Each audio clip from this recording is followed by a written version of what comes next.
так упрямо. Если бы не твой милый голосок, я бы упал, сделав последний вздох. И звезды мирно падали, как будто до меня. Я каждый раз загадывал тебя не потерять, но больше не могу, я просто мучаюсь всегда. Теперь ты пожалел меня.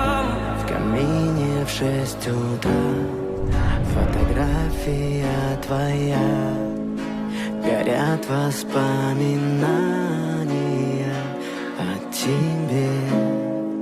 У камина в 6 утра разбитая душа, все твои обещания пустота.